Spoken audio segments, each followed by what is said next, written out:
अब जो सुहेल अफरीदी साहब का नाम है, जैसे ही ये अनाउंस होता है तो हुकूमत के बहुत से लोगों ने भी तनकीद की, हार्ड लाइनर भी कहा उनको, ये भी कहा कि जिस नौइयत की उन्होंने स्पीच की पहली, उस पर काफ़ी एतराज़ात सामने आए। तो पार्टी की तरफ से सिग्नल यही किया जा रहा है कि बिल्कुल लचक अब नहीं दिखाई जाएगी, चाहे वो एहतजाज हो या मिलिट्री ऑपरेशन पर जो उनका मौक़िफ़ है।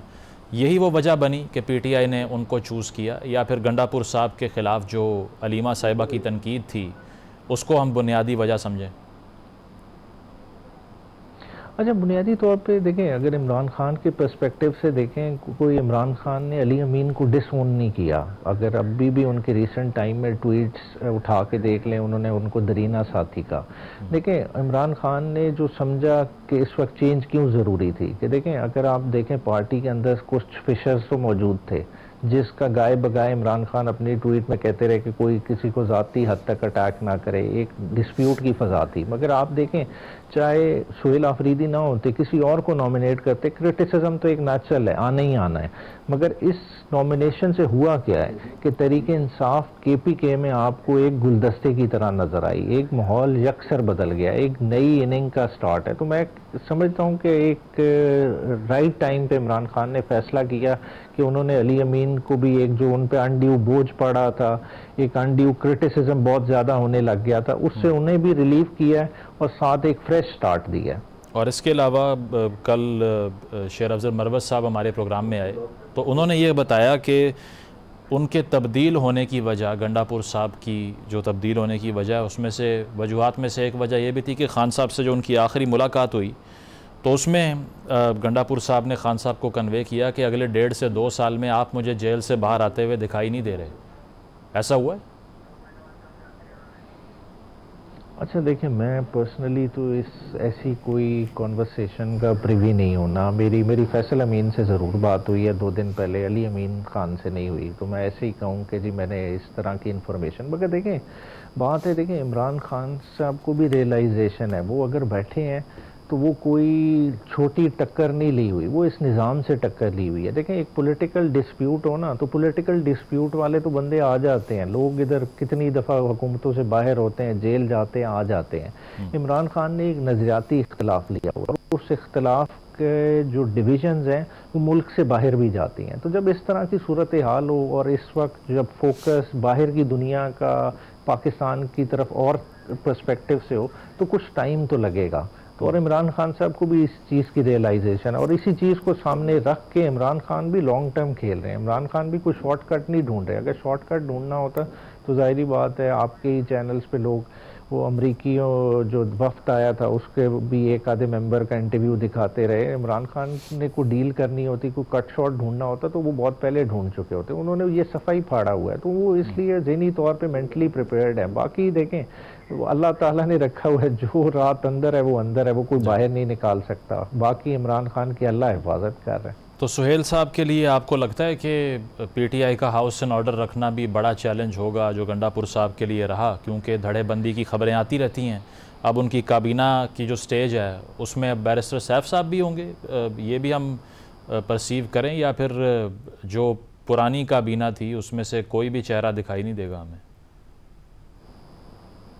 अच्छा, देखिए, ये बहुत बड़ा चैलेंज है सुहेल के लिए। सुहेल आफरीदी साहब को जो है ना, आप देखना पड़ेगा कि किस तरह की टीम के साथ वो कंफर्टेबल हैं। देखिए, इमरान खान साहब जिस तरह के खिलाड़ी हैं वो पर्सनल निटी-ग्रिटीज़ में नहीं इंटरफेयर करते। अगर देखें पिछली भी कैबिनेट थी तो सिवाय जो है ना इकोनॉमी वाली साइड के, मेरा नहीं ख्याल कि इमरान खान ने किसी एक बंदे का भी नाम रिकमेंड किया हो कि आप उसको ऑन बोर्ड लें, उसको कैबिनेट में शामिल करें।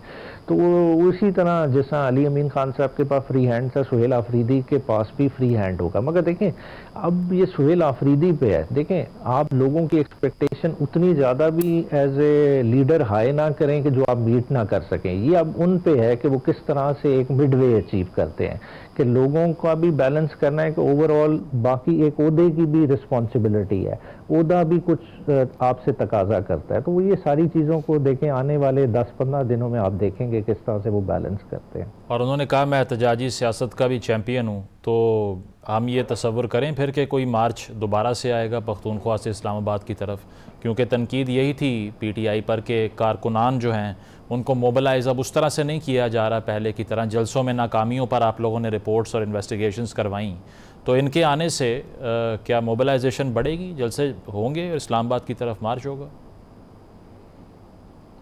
देखिए, मोबिलाइजेशन तो कभी भी PTI के लिए इशू नहीं रहा, मगर मोबिलाइजेशन से सबसे बड़ा जो चैलेंज है वो इस वक्त दहशतगर्दी की वेव का है। देखिए, इस वक्त जो CM है, CM का अपना ज़िला खैबर इस वक्त वर्स्ट हिट है टेररिज्म से। अब ये देखना है कि सोहेल आफरीदी साहब अपने ज़िले में लोगों की डिस्प्लेसमेंट, लोगों की जानो माल का तहफ़्फ़ुज़ किस तरह से करते हैं। देखिए, उनके लिए सबसे बड़ा पहले चैलेंज ये होगा, और आने वाले दिनों में किस तरह से ट्रेडिशनल कबायली रवायात को सामने रखते हुए, जैसा पहले अली अमीन खान साहब जिरगा वगैरह करते हुए, उस तरह क्या इन्वॉल्व कर पाते हैं, एक अपनी इफेक्टिव आवाज़ वफाक तक पहुंचा सकते हैं और वफाक को एक टेबल टॉक पे ला सकते हैं कि नहीं ला सकते, ये उनके लिए सबसे बड़ा चैलेंज होगा।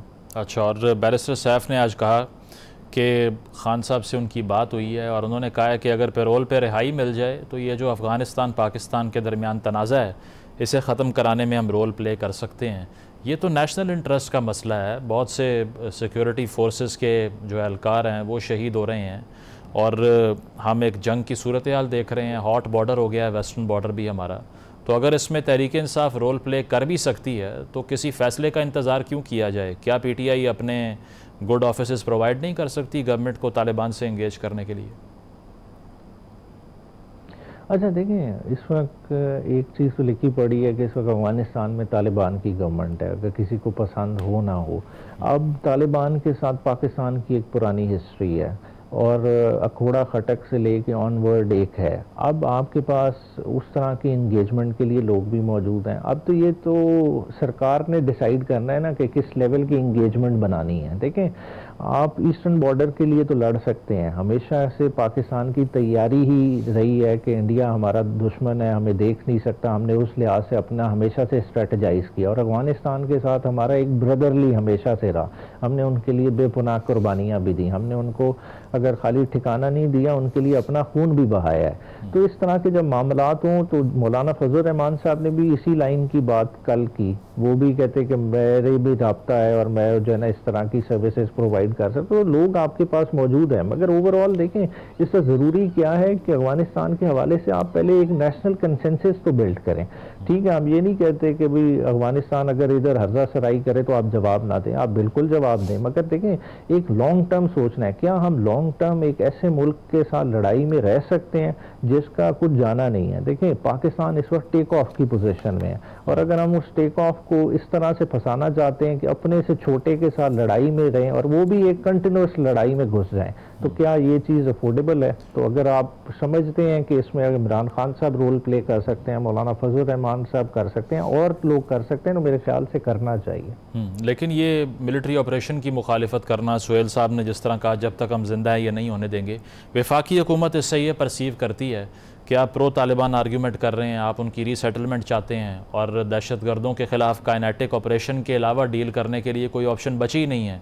तो PTI तो सहूलतकारी कर रही है, उनका इल्ज़ाम ये रहता है आप पे, तो कॉपरेशन फिर कैसे होगी? इसको क्लैरिफाई करने की ज़रूरत नहीं है कि PTI का बयानिया है क्या तालिबान को लेकर?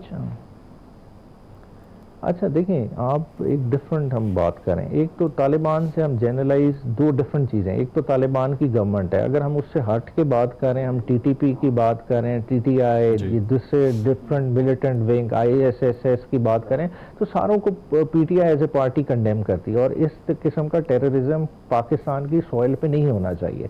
KPK का सूबे की आवाम का पर्सपेक्टिव क्या है, जिसके लिए ये KPK की जो हुक्मरानी इस वक्त KPK के ने दी है PTI को और PTI जवाबदेह है, उसके लिए वो किस चीज़ पे है? वो कोलैटरल डैमेज है, जो कि एक अंधाधुन अगर आप ऑपरेशन शुरू कर दें, आप लोगों को डिस्प्लेस कर दें फॉर इनडेफिनेट टाइम पीरियड, तो वो सारे इश्यूज हैं, वो किसने फेस करने हैं? वो सारे पॉलिटिकल गवर्नमेंट फेस करती है। अली अमीन के लिए सबसे बड़ा क्या प्रॉब्लम बना जब बाजोड़ में लोगों की डिस्प्लेसमेंट हुई? तो ये सारे इश्यूज हैं जिनका ब्रंट आता है। देखिए, इनका और भी बेहतर तरीके से हल निकाला जा सकता है। वो खुद ऑफर कर रहे हैं अपनी सर्विसेज के आए लोकल अमायदीन के साथ बैठें, KPK की गवर्नमेंट के साथ बैठें, फेडरल गवर्नमेंट हो, इवन अगर आप चाहते हैं अफगान गवर्नमेंट को इन्वॉल्व करना, देखें उन्हें इन्वॉल्व करने में हर्ज नहीं है। देखें अगर दोहा टॉक्स हो सकती हैं, अमेरिका और तालिबान बैठ के एग्रीमेंट साइन कर सकते हैं और ये तय कर दें कि अफगानिस्तान की सॉइल कभी भी दहशतगर्दी के लिए किसी के खिलाफ इस्तेमाल नहीं होगी, तो आज किस तरह से वो हमारे खिलाफ इस्तेमाल हो रही है? आज हमारे इतने अगर अच्छे ताल्लुकात हैं तो हम अमेरिका को क्यों नहीं कहते कि यार इन्हें कंट्रोल किया जाए, या सऊदी अरेबिया जो इनडायरेक्टली इस वक्त तालिबान की हुकूमत को पैसे दे रहे हैं उनसे कहा जा सकता है कि ये देखें आपने तो अपना मसला हल कर लिया, इनसे एग्रीमेंट साइन कर लिया, मगर नुकसान तो हमारा हो रहा है, हमारी जाने जा रही हैं। देखें सितंबर हमारा अगर सिक्योरिटी फोर्सेस के लिहाज से देखें तो मतलब खूनी तरीन महीना था, तो जाहिर बात है ये नुकसान है और तहरीक इंसाफ को भी इस नुकसान का पूरा अदराक है। मतलब आपके मुताबिक मिलिट्री ऑपरेशन जो है वो सलूशन नहीं है और बातचीत से सियासी तौर पे हल निकाला जा सकता है। बहुत शुक्रिया।